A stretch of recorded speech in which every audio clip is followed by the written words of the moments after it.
Hey, it's NPR's Book of the Day. I'm Tinbit Ermias. The Playboy Mansion is known for its excess, for hordes of beautiful people, and for its lavish, often debaucherous parties.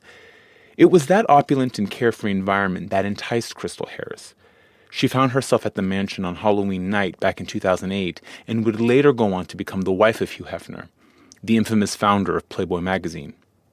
In her new memoir, Only Say Good Things, Crystal Harris Hefner writes about her time in the Playboy Mansion and the stringent, often troubling rules that governed her life there. She spoke about it with Morning Edition host Michel Martin. And in the interview, she talks about how she lost herself in the allure of the Playboy Mansion, but how it was ultimately a facade, and what it took to find her way back.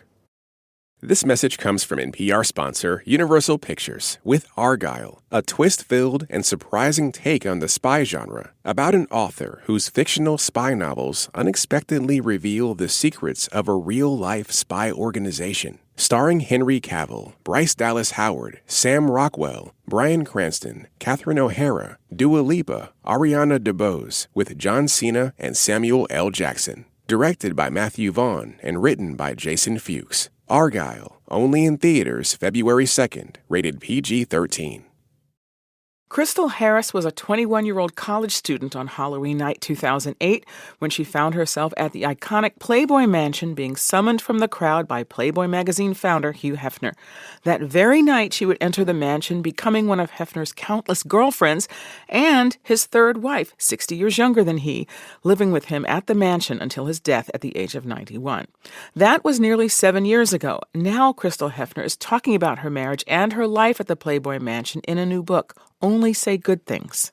I think it was about indulgence, excess, freedom, sexual freedom.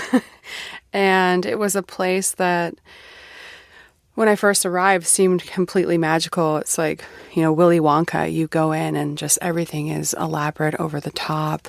The wood is carved, champagne's overflowing, beautiful women everywhere. What were you hoping was going to happen when you went to this party? I grew up with not much. My mom and we struggled after my dad passed away. And so I was apartment to apartment and, seeing the mansion and being there, I'm like, wow, this is how the other half lives. It was like this magnetic force, the whole thing. And Hefner especially, like it was this pull. And I felt that I wanted to be part of it no matter what it took. And I also felt like this is somewhere I could finally feel like I belonged. That Halloween weekend, Crystal took up residence at the mansion. Here she is reading from her book where she runs down the house rules. My job was to look a certain way and act a certain way. I was now part of the Playboy mythology. Hugh Hefner had always had girlfriends, tangible proof to the world that he was, quote, the man. So my job was to embody the ideal girlfriend, and I wanted to do it flawlessly. I was to be happy, fawning, and there when I was needed. Hef's interests were my interests. My interests were irrelevant. I learned the rules through observation and trial and error. Stay trim and svelte. Breaking that one was my first mistake, one I would not repeat. White blonde hair, no roots showing. Light pink translucent nail polish. Nothing bright and nothing matte. Full makeup, but no dark lips. Okay, my hackles are going so far up, like all through this paragraph. Like, first of all, if he supposedly stands for sexual freedom, but it kind of seems like he really stands for catering to male interests. So what was in it for you? I'm not sure. I think, I think of people that are in abusive relationships and people ask them, like, why did it take you so long to leave? I don't really know the answer to that. And toward the end, I did feel like he really needed me. But at the same time, I grappled with, okay, this man wants to have group sex. Like this person can't really love me because that's not love, wanting to be with other people. So I think Hef loved me the best way he knew how. And yeah, that's it. As you mentioned, like, there are always girls everywhere, girls and women everywhere. And for all the women he had in his life, he had 3 wives, and you were one of them. You were the last. So, any thoughts about that? Like, why do you think he keyed in on you? I've been thinking about that. I've had a lot of time to reflect on that. And Yeah, I'm not too sure. Maybe I brought some stability or something mellow to his life that he didn't have before. Maybe it was because I didn't really ask for things from him that often. I think it was a huge imbalance of power that enabled him to have control over me. I know I was an adult, but judgment doesn't fully form in the brain until, later in your 20s. So I think it was a combination of being young, impressionable, having come from a broken home. And yeah, I was the perfect person to be controlled. So Hefner died 7 years ago. Why this book now? I think because I've had time to reflect. I've been in a lot of therapy trying to figure it out, having issues dating now and reflecting back. I'm like, things affected me more than I realized being there in that bubble for a decade. And a lot of people followed our lives. And so I figured I need to get these thoughts down. I need to, write this for them, write this for myself to heal, and hopefully it can help other people. Help them how? This is the book I wish I would have read when I was 21 before going into the mansion, about value and self-worth and not letting people take your power from you. I think it will help people in abusive relationships. And I know that the Playboy Mansion's a very unique, different place, but some of the lessons are universal. And I think it's important because Hef controlled the narrative. And at a certain point, you realize that you're losing your own identity and you're losing yourself.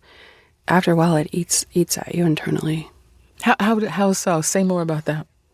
You completely lose who you are. I remember leaving the mansion, and I remember just having a conversation like, oh, what do you like, Crystal? And I thought, I don't even know what I like. Like, who am I? And for me, that was hard, and it was depressing and sad, but I feel like I'm finally reclaiming myself and my power. What do you see as kind of your role now? Just you, Crystal. Like, what do you want for Crystal? For me, I am just the simple things and going back to things that I love and finding things that I like and enjoy. I bought a farm in Hawaii. I find myself really enjoying just being away from the city and in nature. Just calm, happy life. And, I do hope to get married one day and have children. And so I'm just working on that, travel, and just trying to enjoy my life and actually being free and having freedom now. That is Crystal Hefner. Her new book is called Only Say Good Things, Surviving Playboy and Finding Myself. Thanks so much for talking with us. Thank you.